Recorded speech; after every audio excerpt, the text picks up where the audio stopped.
నిజామాబాద్ జిల్లా బోధన్లోని ఏకచక్రేశ్వర శివాలయం గొప్ప చరిత్రను కలిగి ఉంది.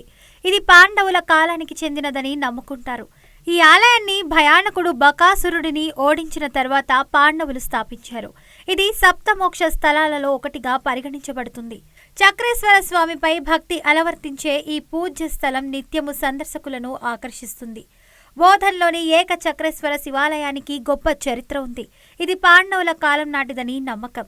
ఈ ఆలయాన్ని బకాసురుడిని ఓడించిన తర్వాత పాండవులు నిర్మించారని చెప్తున్నారు. మరియు ఇది 7 మోక్ష స్థలాలలో ఒకటిగా పరిగణించబడుతుంది. పాండవులచే నిర్మించబడింది. ఈ ఆలయం పాండవులచే స్థాపించబడిందని నమ్ముతున్నారు. బకాసుర చరిత్ర. బకాసురుడు భయంకరమైన రాక్షసుడు. పాండవులు అతన్ని ఓడించిన తర్వాత ఈ ఆలయాన్ని నిర్మించారని మోక్ష స్థల పురాణం చెప్తుంది.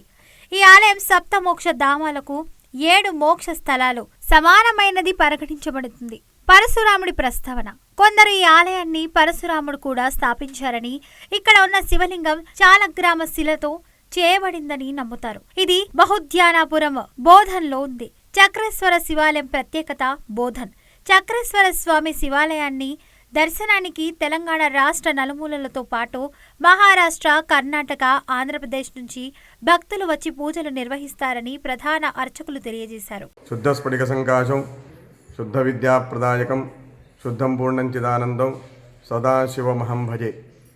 శ్రీ అన్నపూర్ణాంబా సమేత చక్రేశ్వర స్వామి దేవస్థానం, దేవాదాయ ధర్మాదాయ శాఖ, నిజామాబాద్ జిల్లా బోధన్ పట్టణంలోని శ్రీ అన్నపూర్ణాంబా సమేత చక్రేశ్వరుడు బోధన్లో పాండవుల కాలం నాటి చక్రేశ్వరుడు 1957లో స్వామివారు ఆవిర్భవించారు.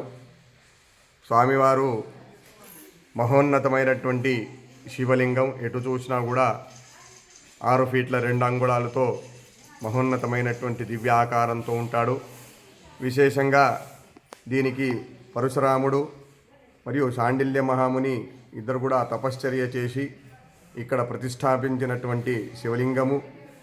పాండవులకు ఇక్కడ అండగా ఉండి బకాసురుడనే రాక్షసుడికి సంహరించడానికి సాక్షాత్ పరమశివుడు ఇక్కడ వాళ్లకు ఆశీర్వదించి ఆయనను సంహరించడానికి ఆజ్ఞాపించడం జరిగింది.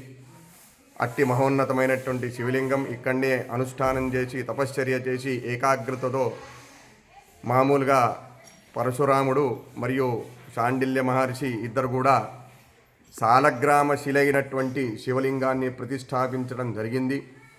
ఆ రోజు నుంచి ఈ రోజు వరకు కూడా స్వామివారికి నిత్యము పూజాది కార్యక్రమాలు నిర్వహించడం జరుగుతుంది. పాండవులు కూడా దీనికి పూజ చేసినట్టు శివపురాణంలో ఉన్నది. శివలీలామృతమనే గ్రంథంలో దీని విషయంలో అన్నీ కూడా విస్తారంగా చర్చించడం జరిగింది. అలాగే మహాభారతంలో కూడా ఏకచక్రపుర మహాత్మ్యం అని దాంట్లో కూడా ఈ శివలింగానికి ప్రస్తావించడం జరిగింది. అటువంటి అరుదైనటువంటి శివలింగం ఇది. శ్రావణ మాసము, కార్తీక మాసంలో విశేషంగా ఆంధ్ర, తెలంగాణ, మహారాష్ట్ర, కర్ణాటక, ఇతర ప్రాంతాల నుంచి అందరూ కూడా స్వామివారిని దర్శించుకోవడం జరుగుతుంది. విశేషంగా సోమవారం అన్నదాన కార్యక్రమాలు ఉంటాయి. శ్రావణ మాసంలో విశేషంగా లఘున్యాసపూర్వక లఘురుద్రాభిషేకం ఉంటుంది. మహన్యాసం కూడా పఠనం ఉంటుంది. అలాగే రోజు కూడా స్వామివారికి లఘున్యాసపూర్వక సకృత్ రుద్రాభిషేకంతో స్వామివారికి నిత్యము కార్యక్రమాలు జరపడం జరుగుతుంది. కావున ఇట్టి శివలింగానికి అందరు భక్తులు వచ్చేసి స్వామివారిని దర్శించుకున్నంత మాత్రాననే అన్ని పాపాలు పోతాయని మహాపురాణంలో చెప్పబడినది. కావున భక్తులందరూ కూడా ఈ దివ్య దృష్టిని చూసి అందరూ కూడా మా మీడియా మిత్రులు మీ వరకు చేరుస్తున్నారు కాబట్టి అందరూ కూడా చూసి అందరూ కూడా ఈ శివలింగానికి దర్శించుకోవాలని కోరుతున్నాం. మహాశివరాత్రికి శివుని భక్తులు తండోపతండాలుగా వచ్చి అభిషేకాలు చేస్తారన్నారు. కార్తీక మాసం మహిళలు 1,00,000 దీపాలు ఆలయ ఆవరణలో వెలుస్తాయని తెలిపారు.